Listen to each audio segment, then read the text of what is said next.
만약 우리 아이가 성추행을 당했다면 여러분들은 어떻게 하시겠습니까?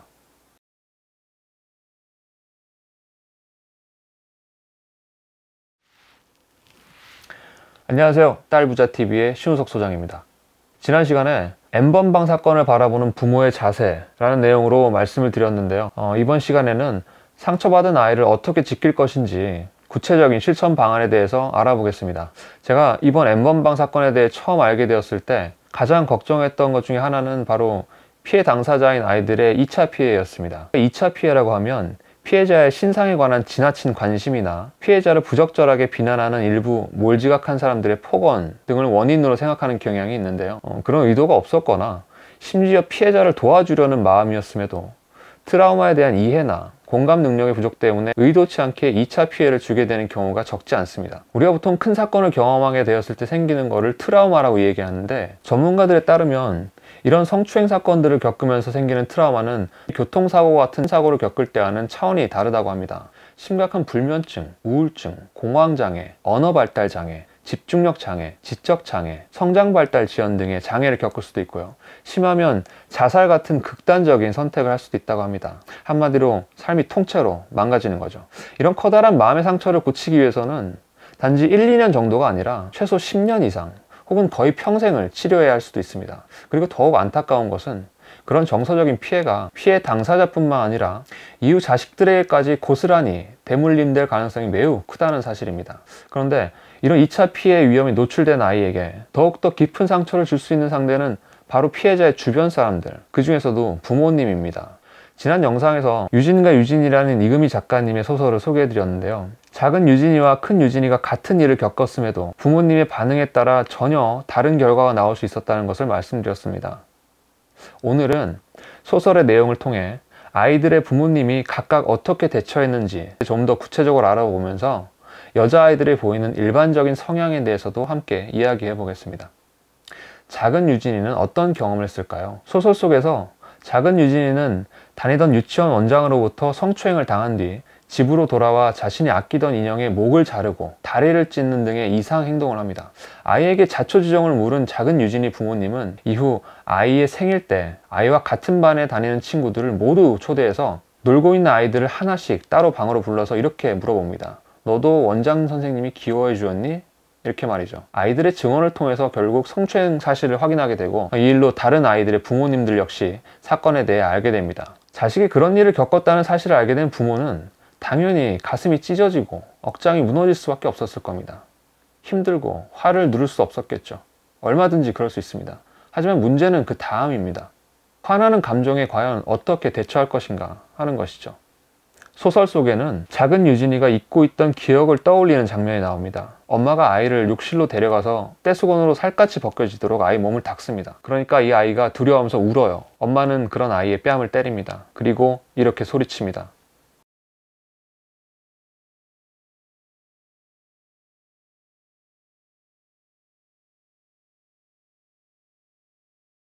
이렇게 아이는 사건에 관한 모든 기억을 봉인당합니다.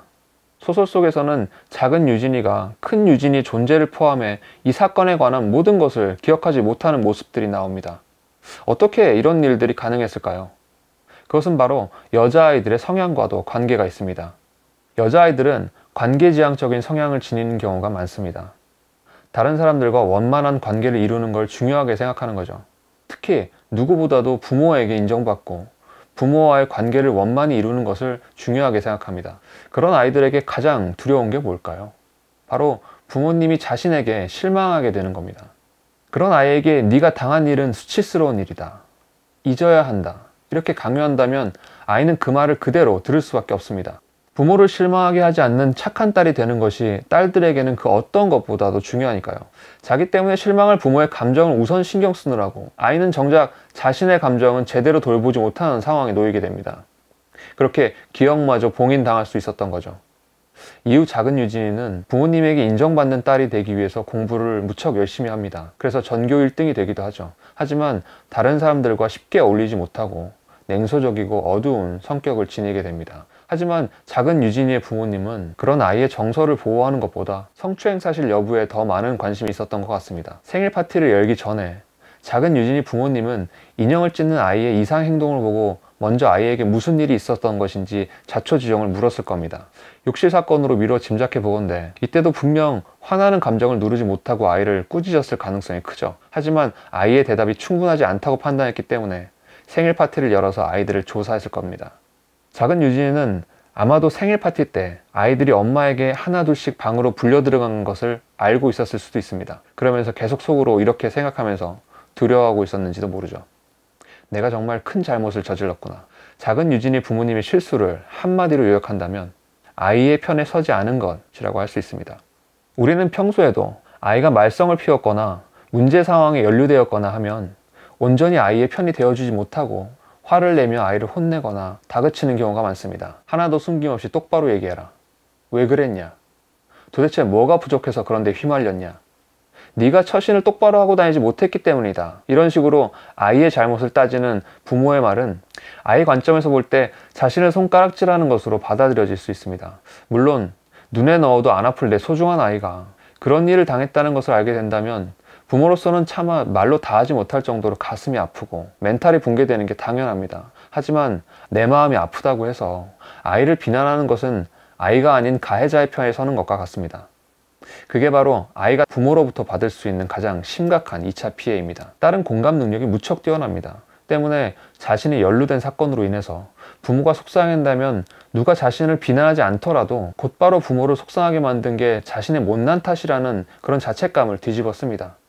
그게 딸의 관점에서는 너무나도 당연한 순서예요. 그 상황에서 자기 스스로 할 수 있는 거라고는 오로지 자책하는 것밖에 없습니다. 실수는 누구나 할 수 있는 거고 잘못된 것이 있다면 고치면 그만이지만 자책감이라는 건 자기 존재 자체가 잘못된 거라고 느끼는 감정입니다. 한마디로 자기 자신을 스스로 불량품이라고 느끼는 거죠.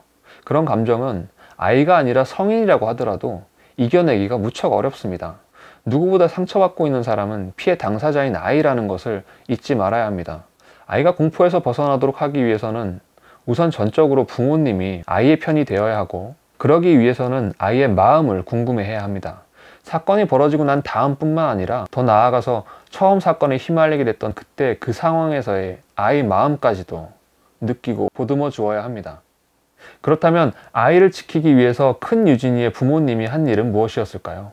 생일 파티 후 아이로부터 사건에 관한 이야기를 들은 큰 유진이의 부모님은 마찬가지로 큰 슬픔과 분노를 느끼게 됩니다. 하지만 아이를 대하는 방식이 작은 유진이의 부모님들과는 달랐습니다. 첫째, 아이의 편에 섰습니다. 소설 속에서 큰 유진이가 당시 기억을 떠올리는 내용이 나옵니다.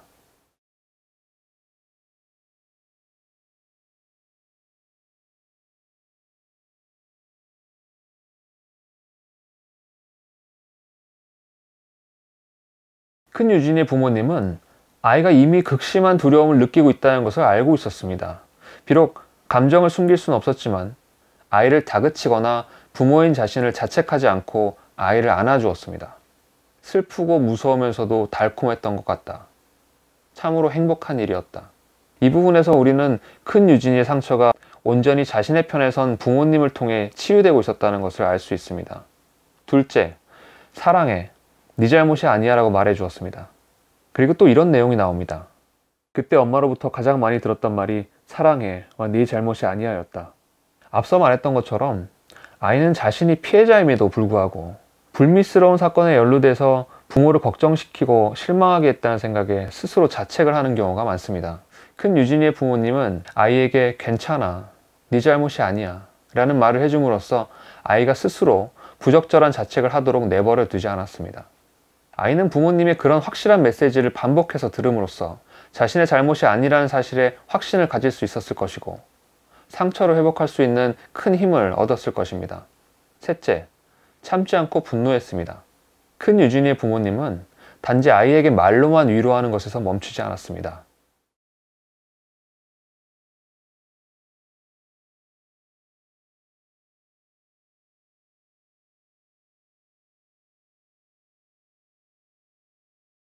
아마 영상을 보시는 분들 가운데는 아이를 든든하게 지켜줘야 할 부모가 아이 앞에서 분노를 여과 없이 표출하는 것이 과연 옳은 것인지 의아하게 생각하시는 분들도 계실 수 있을 것 같습니다. 그리고 어쩌면 이런 생각을 하시는 분들이 계실 수도 있어요. 아이가 그런 일을 당했다는 건 정말 생각만 해도 피가 거꾸로 솟을 일이지만 이미 벌어진 일이고 힘없는 개인이 할 수 있는 일이 뭐가 있겠는가. 부모인 내가 참고 그저 아이의 마음을 위로하는 것이 가엾은 아이가 그 끔찍한 일을 떠올리면서 다시금 고통받지 않게 하는 길이라고 생각할 수도 있습니다. 하지만 저는 부모님들께 이런 말씀을 드리고 싶습니다. 만약 우리 아이가 이런 상처를 받게 되었다면 참지 말고 분노하시라고요. 앞서 큰 유진이의 부모님이 아이에게 네 잘못이 아니야 이렇게 말해줌으로써 아이를 부적절한 자책으로부터 지킬 수 있었다고 말씀드렸죠. 물론 아이의 마음에 공감하고 아이를 위로하는 건 무척 중요하지만 아무리 부모님이 아이에게 네 잘못이 아니다라고 아이의 편에 서서 위로해 준다고 해도 아이는 여전히 부모님의 표정, 말투에서 분노를 느낄 수 있을 것입니다. 그리고 그때마다 내가 그런 사건에 휘말리지만 않았더라도 이런 생각들을 하겠죠. 그러면서 스스로 자신을 원망할 수도 있습니다. 제가 교육 중에 항상 드리는 말씀이지만 딸들에게는 추상적인 응원이나 위로보다 정말 그게 사실이라는 것이 몸으로 와닿을 수 있는 더욱더 확실하고 구체적인 그런 증거들이 필요합니다. 단지 아이를 위로하는 것으로 끝내지 않고 아이와 또 부모에게 큰 상처를 준 가해자가 법에 따라 합당한 죗값을 치르게 하고 부적절한 기사로 2차 피해를 양산한 기자들에게 분노를 표현했습니다. 그렇게 나쁜 사람은 따로 있다. 이 사람이 나쁜 사람이다. 라는 것을 아이에게 분명하게 보여줌으로써 아이가 내가 나쁜 게 아니구나 라는 생각을 하게 하고 스스로 부적절한 자책감에서 벗어나 자존감을 회복할 수 있도록 한 것입니다. 만약 우리 아이가 성추행을 당했다면 여러분들은 어떻게 하시겠습니까? 이제까지 소설의 내용을 통해서 성추행 사건을 겪은 아이들의 부모님이 각각 어떻게 대처했고 그 결과가 어떻게 다를 수 있었는지를 알아봤습니다. 여기에 제가 소설 속에는 나오지 않는 부분들을 몇 가지 추가로 말씀드리고 싶은 게 있는데요. 만약 아이가 성추행이나 성폭력 등의 문제 상황에 놓이게 될 경우에 구체적으로 어떻게 아이와 대화를 나누어야 하는지에 관한 내용입니다. 첫째, 녹음기를 준비하세요. 전문가들의 의견에 따르면 아이가 처음 말하는 내용이 가장 사실에 가깝다고 합니다. 아이와 대화할 때는 아이에게 공감해 주시고 아이와 눈을 마주치시는 것이 무척 중요합니다. 그러니까 메모하면서 듣기보다는 녹음기를 준비하시고 아이와 눈을 맞추면서 대화해 주세요. 요즘 대부분 핸드폰에는 녹음 기능들이 있잖아요. 그걸 이용하셔서 녹음하시고 녹음된 내용은 경찰에 신고할 때 가지고 가시면 됩니다. 둘째, 아이의 감정에 공감해 주세요. 이야기를 나누는 동안 아이는 지난 기억들을 떠올리면서 혼란스러워하거나 갑자기 분노를 터뜨리는 등 감정적으로 불안한 상태에 놓일 수 있습니다. 감정이 불안한 상태에서는 이성이 온전히 작동하기가 어렵죠. 그럴 때 부모님은 당황하지 마시고 그럴 수 있어. 나라도 당연히 그럴 거야. 이렇게 아이가 정서적으로 안정될 때까지 아이의 감정에 충분히 공감해 주시는 것이 좋습니다. 셋째, 누가, 무엇을 이렇게 두 가지에 관해서만 물어보세요. 아이는 지금 극도의 혼란 상태일 수 있습니다. 그건 자신이 피해당한 과거의 사실보다 그 사실이 부모님에게 알려진 지금의 상황 때문일 수 있습니다.